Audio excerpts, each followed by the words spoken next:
se inscreve no Ministério da Bola. Antes da Copa começar, a Holanda era apontada como favorita para liderar esse grupo, mas depois da primeira rodada, algumas dúvidas começaram a aparecer. A Holanda empatou com o Japão e voltou a apresentar problemas que já vinham sendo discutidos há algum tempo.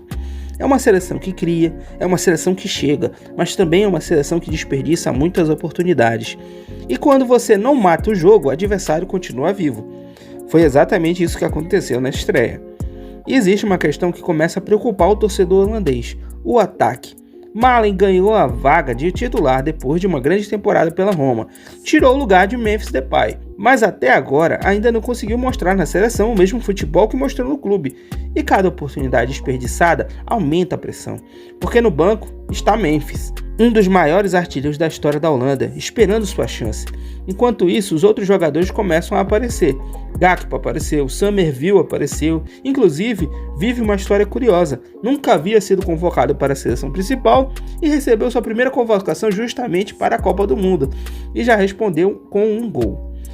Do outro lado está a Suécia, uma seleção que chegou sem tanto favoritismo, precisou lutar muito para estar na Copa e estreou goleando. Mas agora vem o verdadeiro teste, porque enfrentar a Holanda é completamente diferente. E existe uma diferença importante entre essas equipes. Enquanto a Holanda criou muito e aproveitou pouco, a Suécia aproveitou praticamente tudo que criou. E em Copa do Mundo, a eficiência costuma fazer toda a diferença.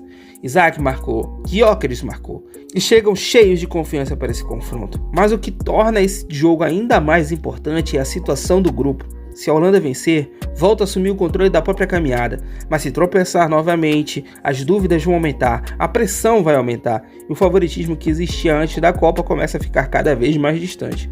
Por isso amanhã não é apenas Holanda contra a Suécia, é uma seleção tentando confirmar tudo que prometeram dela contra a outra tentando provar que pertence a esse nível. E talvez a maior pergunta desse jogo seja: se Malen continuar desperdiçando oportunidades, por quanto tempo o Memphis vai continuar sentado no banco? Comenta aqui, você prefere Malen ou Memphis?